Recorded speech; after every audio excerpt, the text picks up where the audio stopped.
Hello students, myself Ashutosh Misra from Siemens Group of Institutions, and in our series of video in the statics we are going to cover here mean by steep deviation method, and this is helpful for all students of management as well as PGDM, BBM etc. So students, इसमें हम लोग steep deviation method से कैसे mean calculate करते हैं उसको सीखेंगे। तो सबसे पहले एक क्वेश्चन से मैं आपको समझाता हूँ कि एक मैंने क्वेश्चन लिया है कि एक डेटा है हमारे पास जो कि ग्रुप सीरीज का है। ग्रुप सीरीज वो होता है जिसमें क्लास इंटरवल और फ्रीक्वेंसी दी हुई होती है।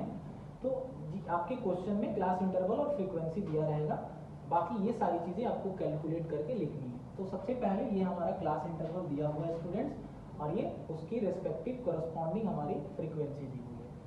स्टेप डेविएशन मेथड एक फास्ट मेथड होता है जिससे हम लोग मीन कैलकुलेट करते हैं।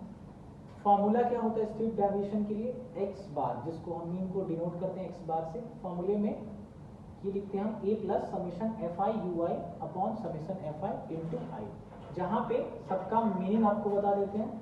ए हमारा क्या होता है? एज्यूम्ड मीन होता है, ठीक है। अभी आपको मैं बताऊंगा कि इसको कैसे हम लोग सेलेक्ट करते हैं किसी क्वेश्चन में। एफ आई मतलब frequency of respective class. U i निकालने के लिए स्टूडेंट्स फॉर्मूला है हमारे पास डी आई अपॉन आई। आई का मतलब क्या होता है students? Class size. Class size कैसे निकालते हैं? Upper limit minus lower limit. इस क्वेश्चन के लिए हर एक इंटरवल में क्लास साइज की 5 है, जिसमें हम अपर लिमिट माइनस क्या करते हैं? Lower limit. तो आई का मतलब आप समझ गए। एज्यूम्ड मीन आपको कैसे सेलेक्ट करना है? यहाँ पे इस क्वेश्चन के लिए एज्यूम्ड मीन 17.5 कैसे आ रहा है? तो सबसे पहले अगर आपको ग्रुप सीरीज दिया हुआ है स्टूडेंट, तो आप एक नया टेबल बनाएंगे एक्स आई का, ठीक है। एक्स आई का टेबल बनाएंगे जिसमें आपको एक्स आई को बोलते हैं हम क्लास मार्क। क्या बोलते हैं? Class mark. और क्लास मार्क निकालने के लिए आपको upper limit plus lower limit by 2 करके लाना होता है रेस्पेक्टिव क्लास में, जो कि हम लोग प्रीवियस में भी सीख चुके हैं कि कैसे एक्स आई को निकालना है। तो देखिए यहाँ पे 10 प्लस 5 किया अपॉन 2 किया 7.5 आ गया। फिर 10 प्लस 15 किया अपॉन 2 किया 12.5 आ गया। फिर 15 प्लस 20 किया अपॉन 2 किया 17.5 आ गया। 20 प्लस 25 किया, ऐसे ही करके कैलकुलेट कर लेंगे। तो एक्स आई का टेबल बन जाएगा हमारे पास। नाउ अब हमको एज्यूम्ड मीन इस क्वेश्चन के लिए 17.5 कैसे आया? तो देखिए ये नंबर ऑफ ऑब्जर्वेशन कितना है? 1 2 3 4 5। तो इसके मिडिल में हम लोग सेलेक्ट कर लेते हैं, अपने मन से मान लेते हैं बीच वाली एक वैल्यू। अगर ये इवन होता तो ये 2 होता, मान लीजिए एक और नंबर यहाँ होता तो ये 2 होता, तो आप कोई सा भी सेलेक्ट कर सकते हैं, फर्स्ट और सेकंड। लेकिन यहाँ पे तो एग्जैक्ट मिडिल में ये आ रहा है 17.5, तो हमने एज्यूम कर लिया 17.5। अब आते हैं डी आई। फॉर्मूले में तो यू आई है, और यू आई का फॉर्मूला डी आई अपॉन आई होता है। आई है क्लास साइज। क्लास साइज निकालने के लिए upper limit minus lower limit करते हैं, ठीक है। तो अब आते हैं हम लोग डी आई, क्योंकि यू आई में डी आई अपॉन आई है, तो डी आई निकालने के लिए एक्स आई माइनस ई होता है। कैसे आ रहा है देखिए, तो एक्स आई क्या है? 7.5, और एज्यूम्ड मीन क्या है? 17.5। तो जब आप 7.5 माइनस 17.5 करेंगे तो जो आपकी वैल्यू आएगी वो आएगी माइनस का 10। ऐसे ही करके जब आप फिर दूसरे एक्स आई में जब वर्क करेंगे 12.5 माइनस 17.5 करेंगे तो आपकी वैल्यू -5 आएगी। इससे 17.5 दोनों का डिफरेंस तो 0 होगा।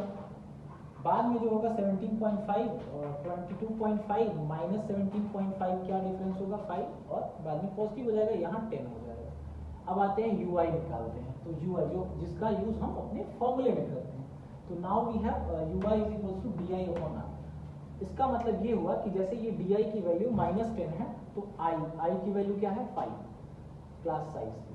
तो फर्स्ट रो में यू आई वाले कॉलम में हमारे पास जो वैल्यू आएगी वो आएगी डी आई -10 माइनस का 10 अपॉन क्लास साइज कितनी है? 5। तो फर्स्ट में कितनी वैल्यू आएगी? 2, इसलिए मैंने यहाँ पे 2 लिखा। और एक्चुअली यहाँ माइनस है तो -2 हो जाएगा। रेस्पेक्टिव आप ऐसे ही करते जाओगे।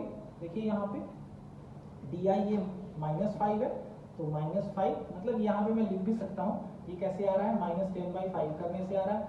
ये कैसे आ रहा है? -5/-5 करने से आ रहा है। ये कैसे आ रहा है? तो 0/5 करने से आ रहा है। ये कैसे आ रहा है? तो 5/5 करने से आ रहा है, और ये कैसे आ रहा है, तो 10/5 करने से आ रहा है। तो हमने निकाल लिया UI। अब हम लोग कैलकुलेट करते हैं FI/UI, क्योंकि फॉर्मूले में समेशन FI/UI, मतलब FI/UI निकाल के उसको we are going to add this now. तो FI/UI कैसे आएगा, फ्रीक्वेंसी का मल्टीप्लाई होगा ईच करस्पॉन्डिंग UI से। तो चलिए -2 और इसका मल्टीप्लीकेशन FI से, तो 2 2 जा 4, इसलिए यहाँ -4 लिखा, 5 1 जा 5, इसलिए यहाँ -5 लिखा, 7 में 0 से मल्टीप्लाई किया 0 लिखा, 3 में 1 से किया 3 लिखा, और 9 में 2 से किया 18 लिखा। समेशन FI/UI कर दिया, इसकी वैल्यू 12 हो गई।